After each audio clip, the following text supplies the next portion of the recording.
Welcome to the wonderful world of Ghastly. I'm Ghastly, and this is a show about King Solomon.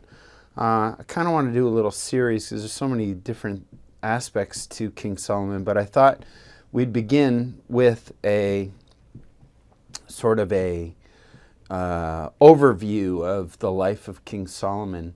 Solomon, his other name was Jedediah. That's maybe not everybody knows that. I wrote a song about it. Maybe I'll include that at some point. But Solomon means peaceful, and Jedediah means friend of God. And Solomon was kind of like an act of, like, sort of a blessing, like, of forgiveness that God had given David for some of his sins, like particularly with Solomon's mother, Bathsheba. And Bathsheba was married to Uriah the Hittite. And so David had seen her bathing and got really attracted to her and couldn't take his mind off her and decided to have an affair with her. And to get rid of the husband, he put him in the front lines and ordered him to not be protected, and he died in battle, which was a form of murder, actually. So God was very angry, and when David was cheating with Bathsheba behind Uriah's living back, she conceived a son to I'm not sure what his name was. I'm not sure if it was, there's three brothers of Solomon, Nathan, Shammua, and Shobab, but I'm not sure if he was one of them or those three survived, but 7 days after birth, this firstborn died as a sort of like a curse from God. So anyway, the thing with David was he had sinned against, he caused a lot of bloodshed, and so God said he wasn't, fit to build the temple, and the temple was the main thing, and he had gathered all these connections to make money and get lots of resources to build the temple. But because of his bloodlust and his sins, God didn't allow him, and he made a promise with Bathsheba that her son would sit on the throne. So when Solomon was born, he had that in mind. And around the age of 15, he's not that yet. Solomon, when he's 15, David began to die, and they hadn't really named an heir proper, like official, right? And so David was, what they said was cold, or he couldn't really function. So they went and found this beautiful girl, Ashabag, the Shulamite girl, to keep him warm. And then to make his wits come with him so that he would name his heir, which he did, which was Solomon. So, of course, like his brothers that were older, he had 6 older brothers to his many wives, David's wives. Solomon had these older half-brothers that had legitimacy to the throne as well. And so there was a purge when David crowned Solomon. So at the age of 15, this is one of the legendary things.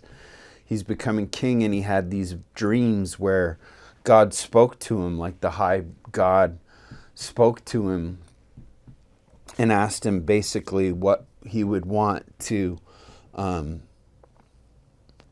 help him in his new position as king to rule the people of Israel. And surprisingly, what he asked for, this young 15-year-old boy said he wanted wisdom to help rule. And this impressed God so much that he began to bless him not only with wisdom and knowledge, but also with wealth and material things and wives. The wives, I think, were in part like political strategy. He created an alliance with the Pharaoh of Egypt, and that gained him some peace in the land. The numbers are different in every kind of text I've seen, but somewhere between like 700 wives and 300 concubines or something like that. 700 wives, 300 concubines. So he had a lot of material wealth and women in his retinue.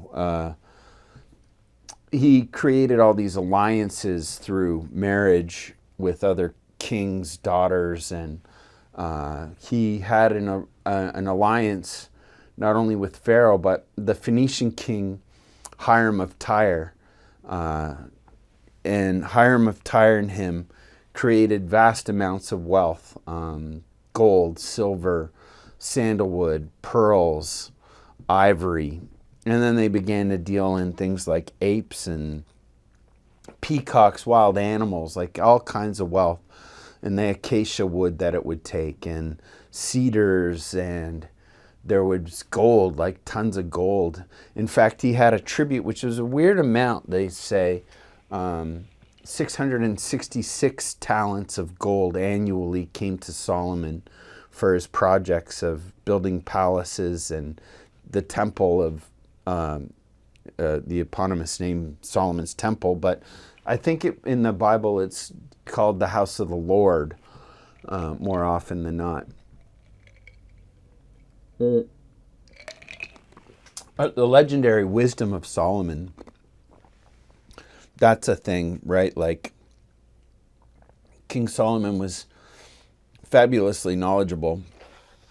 They say he understood rhetoric, grammar, mathematics, geometry, astronomy, music, all the 7 liberal arts. I think I missed one there. And rhetoric, did I say that?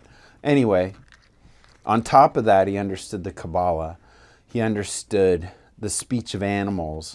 He understood the patterns in nature, geometry in nature. He understood the speech of the birds. He was also famous for asking animals to dance for him. So like lions would dance for him, or like, like apes or whatever. They all got along with him. He had quite a wisdom with nature.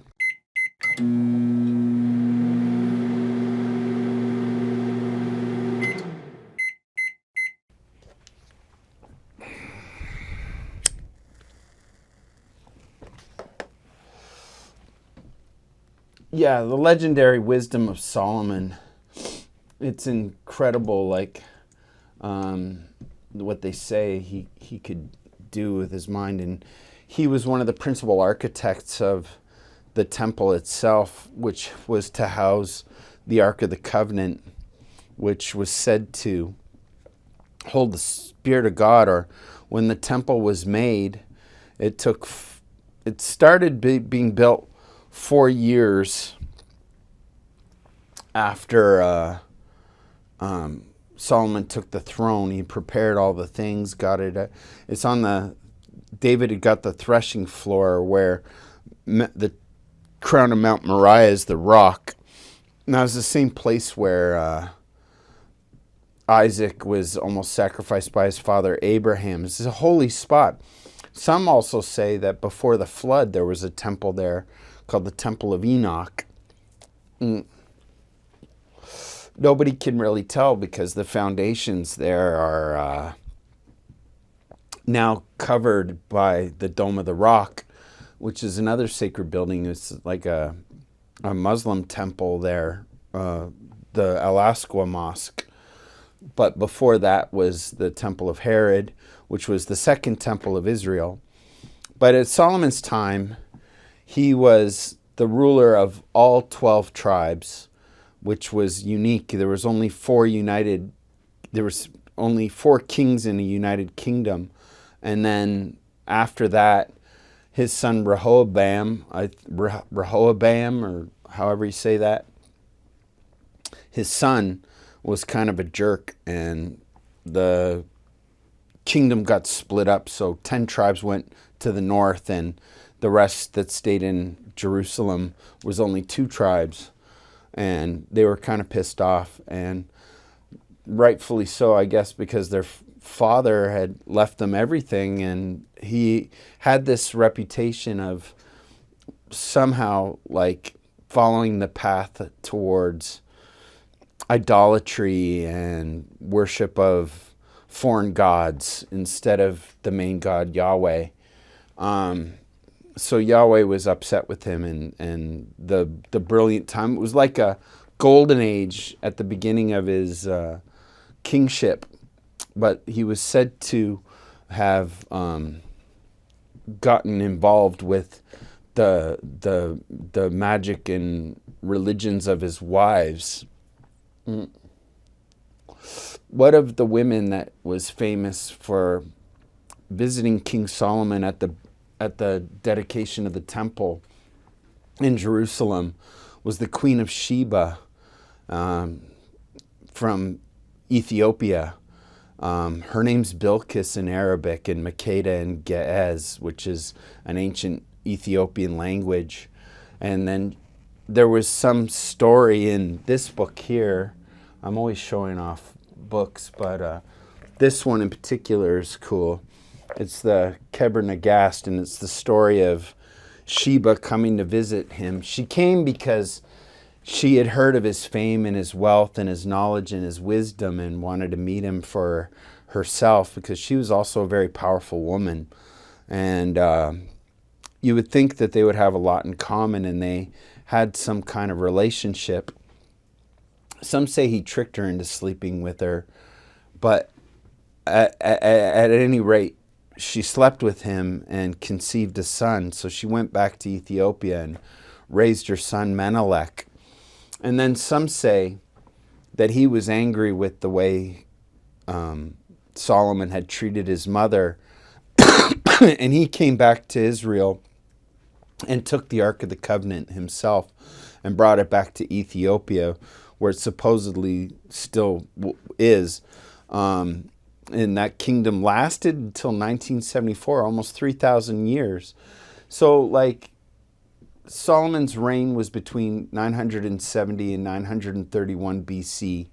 He died at the age of 55, so he had a 40-year reign.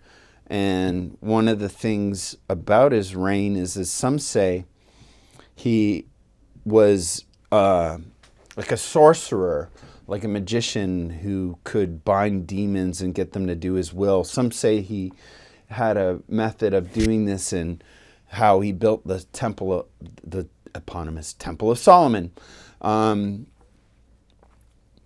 Was with a thing, I think it was called the shamur. It was like a type of worm that could form rock in whatever way you wanted it to. Others say he had a ring that could do that. And others say he had Asmodeus pose as himself while he went off and led his own life. And Asmodeus sat on the throne of Solomon and portrayed himself as Solomon the king. There's a great story where Solomon wants his throne back, and so he gets the help of the angel Gabriel, and they together bind Asmodeus in a grotto in Egypt. These are all stories, and they fascinate me.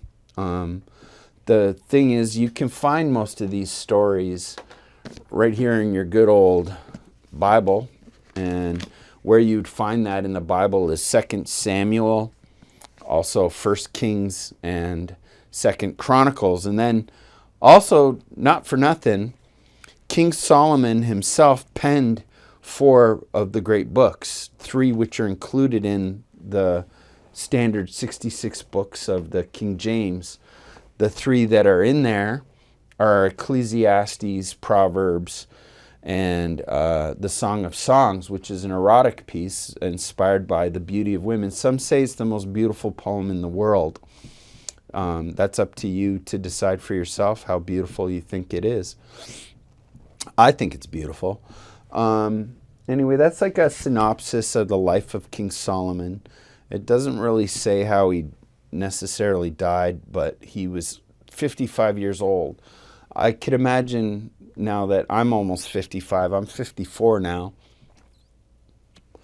that, yeah, maybe in the ancient days that was considered pretty old. I don't know. But like right now, I feel pretty old.